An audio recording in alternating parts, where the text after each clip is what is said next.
Esto que venía resonando en mi cabeza desde la primera noche, empezó a hacer cada vez más ruido. Y la verdad es que me hizo una pregunta que me hizo sacar un montón de cosas de mi pecho. Y para mí eso significaba abrir una puerta de emocionalidad. Y cuando me di cuenta estaba respondiendo en llantos. Lo que le confesé fue que este emprendimiento exitoso que yo tenía, en realidad, me había inspirado en mi hermano, que había muerto.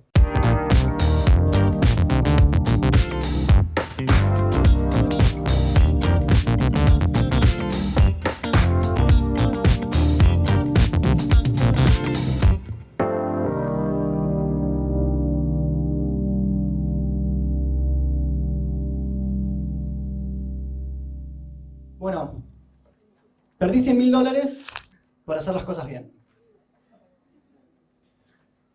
Desde chico siempre me educaron como para hacer las cosas bien. Esto yo lo entendí como que era conseguir un buen trabajo, ir a la facultad, ir al colegio, tener un buen promedio. Y en mi casa todos recibimos la misma educación. Y hubiera pensado que todos, by the way, soy trillizo, hubiera pensado que todos hubiéramos recibido la misma educación, pero yo sentía como que estaba más comprometido con eso, como más... Era un desafío que yo me ponía a mí mismo, esto de hacer las cosas bien. El tema es que yo había entendido que hacer las cosas bien, a mis ojos, sin ser del todo consciente, era trabajar duro para ganar dinero. Con la particularidad de que, más allá de que trabajes duro, no había que mostrar lo duro que trabajaste. Y esos logros que conseguías, los podías mostrar, pero no aquellos fracasos. No aquello que trabajaste duro y no te fue bien, yo eso lo ocultaba. Así es como hace unos años tuve una idea de negocios. Ahí va, Vesti. Es una empresa que tiene que ver con tecnología y con moda para generar empleos de calidad en el rubro textil. Me propuse hacer las cosas bien. Que esto para mí, hacer las cosas bien, era presentarme a concursos o a competencias, convocatorias, para tener visibilidad y tratar de conseguir capital de inversión. Al principio me fue un poco bien y en este ir y venir de competencias se presentó una nueva oportunidad mucho más grande de las que había tenido, donde si llegaba a conseguir el premio final, podía representar al país en el exterior con mi empresa y competir por $100.000. Así fue como obtuve el título de campeón argentino y fui a China, representando al país, y estaba cada vez más cerca de conseguir esos $100.000. Éramos 54 países y cuando llegué conocí a mis competidores, que eran personas como yo, pero parecía que era como que ellos no se daban cuenta aún que había $100.000 para el primer premio. Estaban muy relajados. Quizás tiene que ver con la moneda y Argentina. Para mí representaba un montón de dinero y sobre todo el capital de inversión que iba a representar en mi empresa, en mi emprendimiento, para mí, para mi equipo, para todo el impacto que yo quería generar. La primera noche, algunos de nosotros salimos a cenar y durante la charla con mis competidores, que se fueron haciendo amigos, el foco de la charla fue virando a, bueno, ¿cómo estamos presentando nuestro pitch, nuestra presentación? ¿Qué foco le estamos dando? Y todos parecían estar de acuerdo con que lo mejor era mostrar tal cual sos. Para mí, yo escuchaba hacer las cosas mal. Mostrar literalmente todo el camino que habías recorrido, con las cosas buenas, las cosas malas, tus virtudes y tus fracasos, para mostrar de ahí cómo te vas a posicionar en adelante ante un inversor. Pero para mí no era hacer las cosas bien eso. Yo estuve meses preparándome. Imaginen que antes me había preparado para competencias nacionales, ahora esto era el doble de exigente, donde mostraba a un empresario súper exitoso y ambicioso con una empresa genial.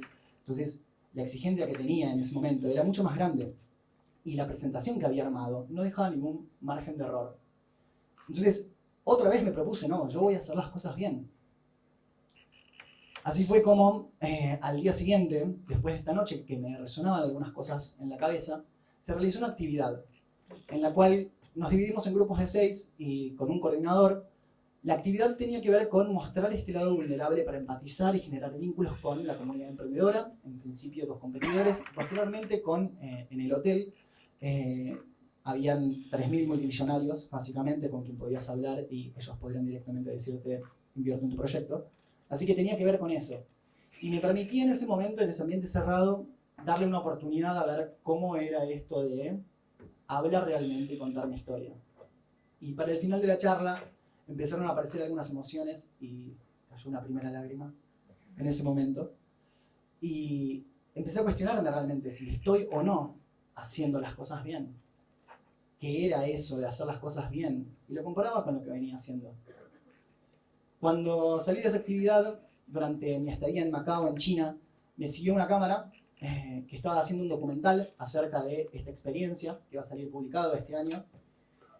Y no pudo ser tan claro para mí en ese momento la diferenciación que había entre el Polo que estaba frente a la cámara, contando sus éxitos, y el Polo que estaba esperando que se apague la cámara y que termine para realmente dejar el show.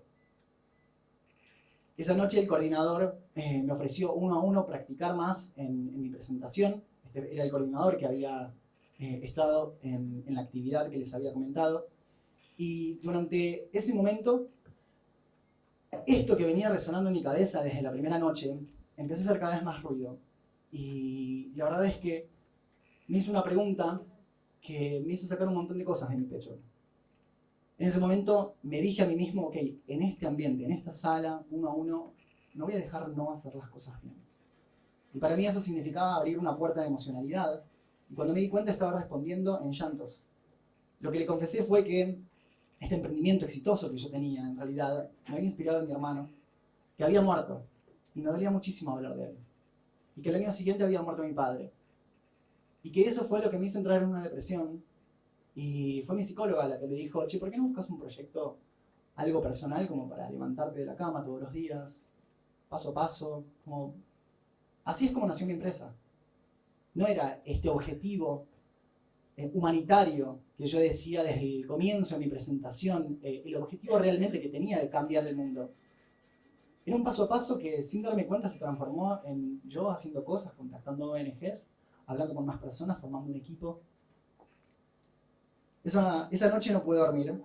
Me levanté a las 3 de la mañana llorando en Macao, en el Sheraton más grande del mundo, odiosa, pero llorando.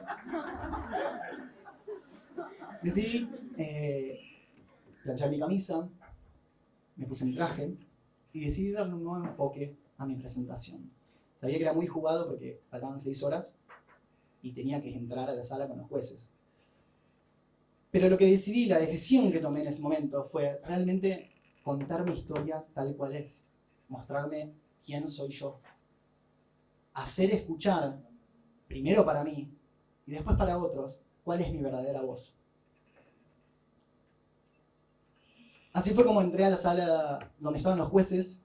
En mitad de mi presentación me quebré, empecé a llorar. De los 6 jueces, 4 lloraron conmigo. Checkpoint. 2 de ellos salieron a felicitarme, me dieron sus tarjetas, me dijeron yo también soy inversor, consigo un par de puntos a favor. Había mucha expectativa con respecto a esta presentación, de todo lo que venía transitando durante estos días. Y esto de, otra vez, hacer las cosas bien, que resonaba una y otra vez en mi cabeza. La noche siguiente se revelaron a los ganadores y no gané. No gané no porque cambié mi presentación, sino porque le hice en 6 horas. Claramente no iba a ganar con una presentación de 6 horas versus una de 6 meses. Sin embargo, lo que pesó ahí fue la decisión que yo tomé, la elección que yo hice.